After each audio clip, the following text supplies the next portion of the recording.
Hello everybody, नव वर्ष की सभी को हार्दिक शुभकामनाएं। मैं बाबा बलबीर सिंह नैनीताल से आज गुरु दरबार में आया हुआ हूं और मैं गुरु के ऊपर ही कुछ शब्द बोलूँगा। इस दुनिया में 3 प्रकार के गुरु पाए जाते हैं। नंबर 1 शरीरी स्पर्श गुरु, नंबर 2 दृष्टि स्पर्श गुरु, नंबर 3 मानसिक स्पर्श गुरु।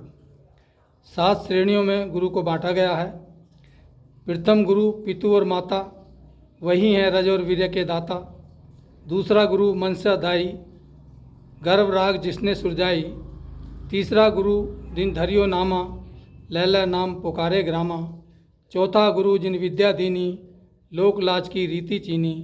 पंचम गुरु जिन वैष्णव कीना, राम कृष्ण का सुमरण दीना। छठा गुरु जिन धर्मगढ़ तोड़ा, सबसे तोड़ एक से जोड़ा। सप्तम गुरु जी ने सत्य लखाया, जहाँ का जीव तहाँ पहुँचाया।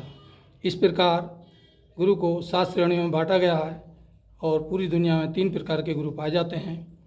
तो भौतिक जगत में जो कुछ भी हम सीखते हैं, जितनी भी संस्थाएं हैं, अखाड़े हैं, धर्म के जो इससे संस्थाएं चल रही हैं, स्कूल जितने भी जहाँ से हमें जो भी शिक्षा मिलती है, इसको हम शरीर स्पर्श गुरु के रूप में मानते हैं। इसकी तुलना मुर्गी से की है।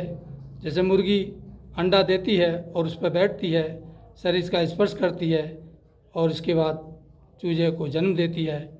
इसी प्रकार यहाँ शरीर का स्पर्श भौतिक संसार में होता है और उससे हमें ज्ञान प्राप्त होता है।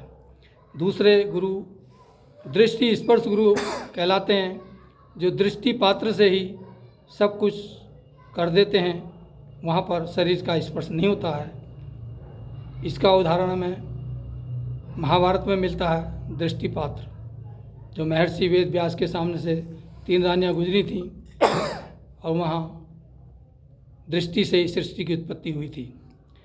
तीसरे प्रकार के जो मानसिक गुरु होते हैं, ये मानसिक गुरु उच्च श्रेणी में आते हैं। जो पीर पैगंबर संत फ़कीर महान आत्माओं की श्रेणी में जो आते हैं, उनको उच्च श्रेणी का गुरु माना गया है।